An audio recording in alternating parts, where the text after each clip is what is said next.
राधा रानी पर विवादित टिप्पणी करने के बाद पंडित प्रदीप मिश्रा ने शनिवार को नाक रगड़कर माफी मांगी है।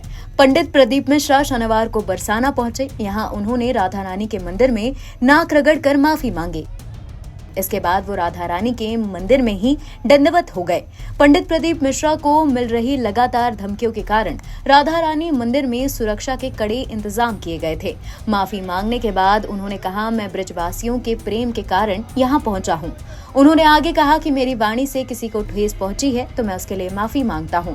मैं ब्रजवासियों के चरणों में दंडवत माफी मांग रहा हूं।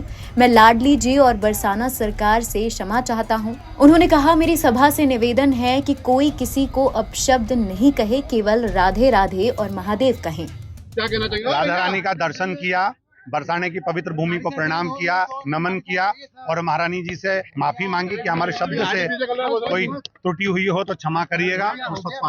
मेरी वाणी से, मेरे शब्दों से जो भी चोट लगी हो उसके लिए मैं क्षमा चाहता हूँ। मेरी महारानी जी से, मेरी राधा रानी जी से, किशोरी जी से, लाडलू जी से क्षमा चाहता हूँ।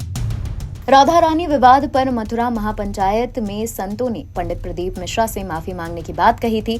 पंचायत ने कहा था कि वो 4 दिन में बरसाना आकर माफी मांग ले। संतों ने ये भी कहा था कि हम बयान के खिलाफ FIR दर्ज नहीं करा रहे हैं, लेकिन अगर प्रदीप मिश्रा ने 4 दिनों के अंदर माफी नहीं मांगी तो बड़ा आंदोलन करेंगे।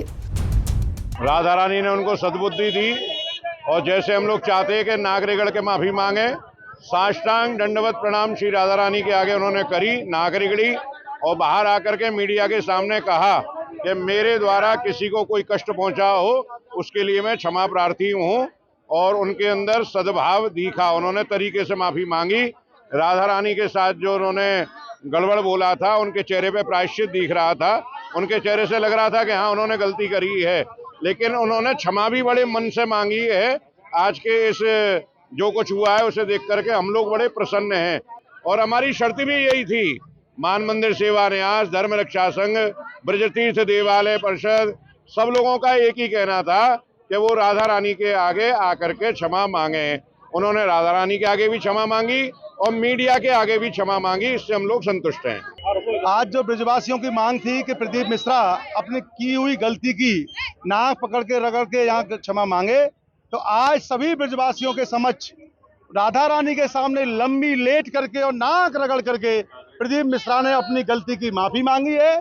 और उन्होंने शब्दों में भी कहा है, अपने अनुयायियों को भी कड़ाई से कहा है कि कोई भी हमारे पूज्य आचार्यगण के लिए, कोई ब्रजवासी के लिए किसी प्रकार की कोई भी गलत बातें न करे जिससे कि कोई और विवाद खड़ा हो। आज उन्होंने माफी मांगी है और माफी के साथ में इस पूरी लड़ाई में हमारी मीडिया का बड़ा योगदान रहा है। हम सभी के साथ में ब्रज तीर्थ देवालय न्यास, धर्म रक्षा संघ, मान मंदिर, सभी संतजन, सभी ब्रजवासियों का बड़ा योगदान रहा है। माफी मांग ली हो, लेकिन अभी कुमार स्वामी उन्होंने भी कष्ट को लेकर विवाद दिया, उसके लिए क्या करने जा रहे हैं? कुमार स्वामी के लिए तो इनसे बड़ा करने जा रहे हैं। कल उनका भी यहाँ इंतजाम, जहाँ वो कार्यक्रम करते हैं, उनको शर्म आनी चाहिए। वो कह रहे हैं कि राधा कृष्ण का मंदिर बनाएंगे और राधा कृष्ण के मंदिर साथ भगवान कृष्ण के बारे में इतनी अनर्गल टिप्पणी आज तक पौंड्रक ने भी नहीं की, शिषपाल ने भी नहीं की। वो तो शिषपाल और पौंड्रक से बड़ा है, उसका इंतजाम तो इनसे बड़ा होने जा रहा है। आज प्रदीप मिश्रा ने गलती मानी है, अब उसकी बारी है। NBT ऑनलाइन की रिपोर्ट।